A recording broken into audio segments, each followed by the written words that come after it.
हरियाणा विद्यालय शिक्षा बोर्ड ने मंगलवार शाम के वक्त 12वीं कक्षा का परिणाम घोषित किया और एक बार फिर देखने को मिला कि पानीपत ही नहीं पूरे प्रदेश में लड़कियों ने बाजी मारी। और ऐसे ही पानीपत की दो लड़कियों ने ज़िले में टॉप किया। एक अंशिका, जिससे हम खास बातचीत कर चुके हैं। अब दूसरी जो काजल हैं, हम उनके घर पहुंचे हैं, उनसे हम खास बातचीत करेंगे। किस तरह उन्होंने पूरे पानीपत ज़िले में टॉप किया, कितनी उन्होंने पढ़ाई की, उनसे हम खास बातचीत करेंगे। काजल जी, बहुत बहुत स्वागत है पंजाब केसरी टीवी पे आपका। आपने ज़िले में टॉप किया है, कौन से आप स्कूल में पढ़ते थे, कितने नंबर आपने लिए, कितनी आप मेहनत करते थे? मैं Gyandeep senior secondary school Rajnagar Panipat में पढ़ती हूँ और मैंने कम से कम 5 से 6 घंटे हर रोज़ पढ़ाई करती थी मैं, और मेरे 490 मार्क्स आए हैं उसमें एग्ज़ाम में। और कभी कभार मैं जब एग्ज़ाम में हमेशा मैं 7 से 8 घंटे नॉर्मली पढ़ लेती थी।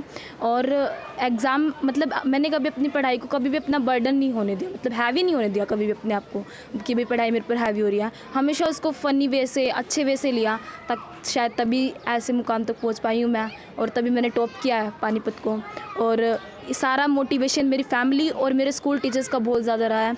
स्कूल टीचर्स ने मेरी बहुत ज़्यादा हेल्प करी, और जो मेरी दोनों बड़ी सिस्टर्स हैं उन्होंने मेरी बहुत ज़्यादा हेल्प करी है स्टडी में, और भी कोई चीज़ों उसमें भी इनका ही मोटिवेशन है जो आज मैं यहाँ पर आई हूँ। स्कूल में क्या, जैसे अब नॉर्मल क्लासें लगती हैं, क्या उसके अलावा भी कुछ एक्स्ट्रा पढ़ाई करवाई जाती थी? हाँ, हमारे स्कूल में एक्स्ट्रा क्लासेस लगती थी, मैथ्स की लगती थी, और जो हमारे अकाउंट्स के टीचर थे वो भी बहुत अच्छे थे, उन्होंने भी बहुत मोटिवेट किया है मेरे को। और हमारी क्लास में मतलब 2 या 3 घंटे की नॉर्मली क्लासेस लगती थी एक्स्ट्रा। घर का इन्वायरमेंट कैसा है पढ़ने के लिए? घर का एनवायरनमेंट बहुत अच्छा है। कभी भी किसी ने ये बर्डन नहीं दिया कि पढ़ो पढ़ो पढ़ो, भाई तुम्हारी मर्ज़ी हो, अच्छे से पढ़ो, जितना पढ़ सकते हो उतना पढ़ो। कभी बर्डन नहीं मिला। फाइनेंशियल प्रॉब्लम हुई, लेकिन कभी ऐसा नहीं हुआ कि भाई तुम्हें जिस चीज़ की ज़रूरत हो वो ना मिल पाई हो। पूरी मेहनत करी, और पापा जी ने भी यही कहा कि मतलब जितना पढ़ना है उतना पढ़ो, कोई दिक्कत नहीं है। आप मीडियम फैमिली से बिलोंग करती हैं, क्या घर का काम वाम भी आपको करना पड़ता था पढ़ाई के दौरान? नहीं, क्योंकि मेरी दोनों सिस्टर और मेरी मम्मी ये कहती थी भाई पेपर के टाइम पे बस तू पढ़, तुझे पढ़ना है जितना तेरा मन करे। कभी उन्होंने काम का बर्डन नहीं मेरे पे होने दिया। इस कामयाबी के पीछे किसको आप श्रेय देना चाहेंगी? मेरी फैमिली और मेरे स्कूल, दोनों का इक्वली पार्ट रहा है मेरे लिए। दोनों ही मेरी बैकबोन थी कि भाई जिससे मैं क्लियर कर पाई हूँ ये। किस स्ट्रीम से आपने 12th को क्लियर किया है, टॉप किया है, और आगे आप क्या बनना चाहेंगी? कॉमर्स स्ट्रीम से मैंने 12th को टॉप किया है, और आगे मैं IAS बनना चाहूँगी, ताकि मैं अपनी कंट्री और अपनी फैमिली को प्राउड फील करवा सकूँ। उनमें कुछ चेंजेस जो मैं लाना चाहती हूँ वो चेंजेस ला सकूँ, मिडिल फैमिली को ऊपर दिखा सकूँ। सिर्फ इसलिए मैं सिर्फ फैमिली के लिए आप IAS करना चाहते हैं, या आपने कुछ और महसूस किया है कि आपने IAS ही क्यों चुना, कि आप IAS ही बनेंगी? फैमिली के लिए भी, और ऊपर से ये कि मिडिल क्लास को कुछ ज़्यादा समझा नहीं जाता, इसलिए उनको ऊपर दिखाने के लिए भी कुछ मैं IAS के मतलब करना चाहूँगी, ताकि वो भी थोड़ा ऊपर होएं, और उन्हें भी मतलब जो गरीब तबकों के लोग हैं उनको भी थोड़ी समानता वगैरह मिले, ताकि वो भी आगे बढ़ सकें, पढ़ाई में भी हो सके कुछ मतलब आगे सुधार वगैरह। जी, कॉमर्स साइड से आपने +2 किया, कौन सा सब्जेक्ट फेवरेट रहा, और कितने नंबर आपके सभी सब्जेक्टों में आपको प्राप्त हुए? मैथ्स और अकाउंट दोनों ही मेरे फेवरेट सब्जेक्ट थे। मैथ्स में मेरे 97 हैं और अकाउंट्स में 98 हैं। दोनों ही सब्जेक्ट बड़े टफ माने जाते हैं, बच्चे इनसे बचने की भी कोशिश करते हैं। तो जो बच्चे आपके पीछे हैं, जो अब वो +2 में अभी एडमिशन होगा उनका, तो उनके लिए क्या कोई मैसेज देना चाहेंगे कि उन 2 सब्जेक्टों की वो किस तरह से तैयारी करें? मैं सिर्फ ये कहना चाहूँगी कि इन दोनों सब्जेक्ट को ये टफ़ मानने की ये सबसे बड़ी भूल है उन लोगों की, कि ये टफ़ सब्जेक्ट नहीं है। बस इनको अच्छे से मतलब फ़नी वे से या फिर इंजॉय इस तरीके से करो ना, तो वो बहुत ईजी लगेंगे। दोनों सब्जेक्ट बहुत अच्छे हैं, अगर जो सब करना चाहें तो ढंग से कर सकते हैं, ऐसी कोई दिक्कत नहीं है। बस रोज़ मतलब अकाउंट्स में ये है कि भाई थोड़ी ज़्यादा प्रैक्टिस करनी पड़ती है मैथ्स और अकाउंट्स में, बस यही है कि भाई मैं ये कहना चाहूँगी भाई सिर्फ देखने से कुछ नहीं होता है। जितनी प्रैक्टिस ज़्यादा करोगे उतना ही आगे बढ़ोगे, उतना ही अच्छा सब्जेक्ट होएगा आपका। आपके परिवार में कितने लोग हैं, और आपके भाई बहन कितने, और कितना पढ़े लिखे हैं वो, क्या उनसे भी आपको हेल्प मिली पढ़ने वगैरह में? मेरे 4 भाई बहन हैं, हम 4 हैं, और मेरी जो दोनों बहनें हैं वो दोनों मतलब बहुत अच्छी हैं पढ़ाई में, बहुत ही ज़्यादा। मेरी जो सबसे बड़ी वाली बहन है उसका नाम श्वेता मित्तल है, उसने स्कूल में दोनों बार टॉप किया है, 10th और 12th दोनों में टॉप किया है। और जो मेरी छोटी वाली बहन है मेरे से मतलब बड़ी, मिडिल में जो, वो भी बहुत अच्छी है पढ़ाई में। उन दोनों से मुझे बहुत ज़्यादा हेल्प मिली है, और मेरे मम्मी पापा ने भी हमेशा सपोर्ट किया मेरे को, हमेशा। जैसे कि हमने थोड़ा बहुत रिसर्च किया था, आपके पिताजी क्या काम करते हैं, पहले वो थोड़ा बताइए। मेरे पिताजी की एक शॉपकीपर है, उनकी कॉस्मेटिक की दुकान है। वो हम सब मिडिल फैमिली से बिलोंग करते हैं। मेरी मम्मी हाउसवाइफ है, और क्या ना वो मतलब मेरे पापा जी मतलब इतने कैपेबल नहीं थे कि मतलब है नहीं कि भाई हम सबको इकट्ठा पढ़ा सकें, लेकिन फिर भी वो पढ़ा रहे हैं। ये बहुत प्राउड वाली फीलिंग है कि भाई बाप जितना सब कुछ कर रहे हैं हमारे लिए, तब हमारा भी फ़र्ज़ बनता है हम भी उनके लिए कुछ करें। कॉस्मेटिक की दुकान आपने बताई, क्या कभी आपको भी बैठने का मौका मिलता था, आप जाती थी दुकान पे? हाँ बिल्कुल, बहुत बार बैठी हूँ। जब पापा जी मार्केट जाते थे तो मैं भी बैठती थी। बहुत मतलब अच्छा भी लगता था कि, लेकिन ये भी लगता था कि मतलब पापा जी कितनी ज़्यादा मेहनत करते हैं, वो देख कर पता लगता था। और मैं बहुत बार बैठी हूँ, बहुत बार मैंने काम भी किया है दुकान का, वो ऐसा मतलब मेरे साथ। बहुत बहुत बधाई हो पायल मित्तल, काजल मित्तल जी। उनकी माता जी भी हमारे साथ, उनसे भी हम खास बातचीत करेंगे। आपकी बेटी ने पूरे ज़िले में टॉप किया है, क्या कहेंगी, कितनी खुशी है? जी मैं बहुत खुश हूँ कि मेरी बेटी ने आज टॉप किया है, लेकिन जितना हम सोच सकते थे इसने उससे ज़्यादा किया है। हालांकि सभी बेटियाँ मेरी 3 बेटियाँ हैं, मेरा एक बेटा है, तीनों सब पढ़ने में अच्छे हैं और कोई भी मतलब बिना ट्यूशन के ही कोई सपोर्ट नहीं है उनके ऊपर।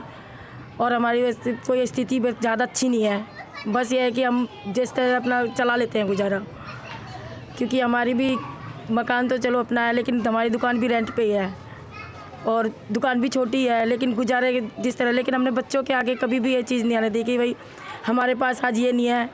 जब भी इन्होंने कुछ कहा है कि बेटे नहीं, जो चीज़ आप चाहिए पहले मुझे बताओ क्या चाहिए, चाहे हमने किस तरह भी करके इनको दिया है। मैंने ऐसा हुआ था किससे मतलब ब्याज पे पैसे लेके भी इनको पढ़ाया है।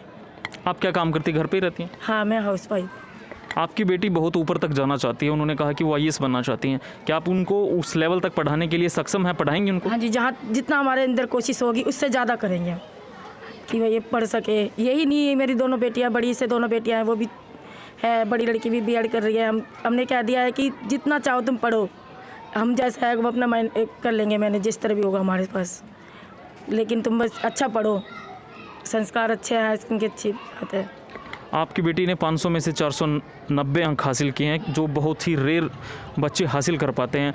तो मतलब क्या लगता है कि आपको उम्मीद थी कि वो इतना कुछ कर पाएंगी और आपका नाम रोशन कर पाएंगी? पूरे ज़िले का उन्होंने नाम रोशन किया। आज उनको मेरे हिसाब से पूरा पानीपत ज़िला तो आज से उनको जानने लगा। अगर वो आईएएस बनती हैं तो आगे उनको मतलब आप क्या उम्मीदें उनसे रखती हैं? हमें इतना तो नहीं पता था, ये कहती थी, हमने पूछते थे इसके तेरा एग्ज़ाम कैसे गया है, तो कहती थी कि मेरे अच्छे गए हैं। लेकिन हम भी सो जाते कभी ये कि भाई हमें बनाती हो, लेकिन जब कल रिज़ल्ट आया इसके हमें खुद नहीं पता थी रिज़ल्ट में इसका क्या आया है, क्योंकि हमने देखा नहीं था हमारे।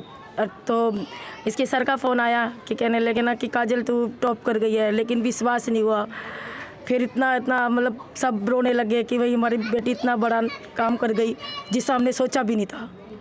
बहुत बहुत शुक्रिया हमसे बात करने की। उनके पिताजी भी हमारे साथ मौजूद हैं, उनसे हम खास बातचीत करेंगे। सर, आपकी बेटी ने टॉप किया पूरे ज़िले में, क्या आप कहेंगे?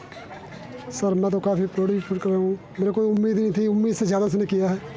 ये तो पता था कि भाई वो पढ़ाई में अव्वल है, लेकिन इतना कुछ कर जाएगी ये तो मैंने सपने नहीं सोचा था। इच्छा थी मेरी कि एक दिन अखबार में उसका फ़ोटो छपे, साथ में मेरा नाम भी आए, लेकिन आज उसके नाम के साथ मेरा नाम जुड़ रहा है, तो मैं बहुत अपने आप को खुशनसीब समझ रहा हूँ इस काम के लिए। आप क्या काम करते हैं? फाइनेंशियली कोई दिक्कत आई?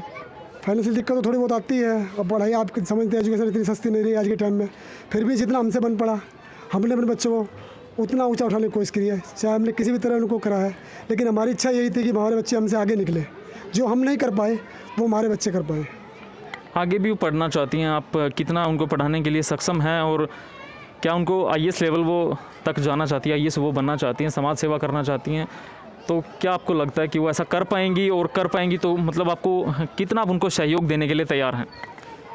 देखो जहाँ तक हमसे सहयोग बन पाएगा, तन से मन से, ठीक है, धन से हम थोड़ा नीचे है लेवल में, लेकिन जितना हमसे हो पाएगा हम अपने खर्चे में कटौती करेंगे, अपना जो रहन सहन को थोड़ा और नीचे लाएंगे।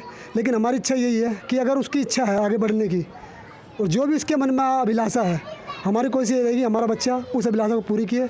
जो भी उससे बन पड़े, समाज के लिए, गरीब तबके के लिए जो कुछ करना चाहे वो अगर कुछ करती है तो हम उसके साथ तन मन धन से खड़े हुए हैं, जहाँ तक हमारी कैपेसिटी है। तो ये थे काजल मित्तल के पिताजी, जिनका कहना है कि फाइनेंशियली तो वो थोड़े कमज़ोर हैं, लेकिन उनके जो बच्चे हैं, उनकी जो बेटी है, जितना भी वो पढ़ना चाहेंगे उसको वो पूरा सहयोग करेंगे। हालांकि वो एक कॉस्मेटिक दुकान चला रहे हैं। काजल ने भी बताया कि कई बार वो भी वहाँ पर बैठ जाती थी। एक जो मीडियम फैमिली से बिलोंग करती हैं, उन्होंने अपना जो एक सपना, एक टारगेट जो रखा है कि वो आईएएस बनेंगी, समाज सेवा करेंगी और अपनी परिवार का, अपने ज़िले का और अपने प्रदेश का यूँ ही लगातार नाम रोशन करती रहेंगी। सहयोगी ललित के साथ मैं सचिन शर्मा, पंजाब केसरी टीवी, पानीपत।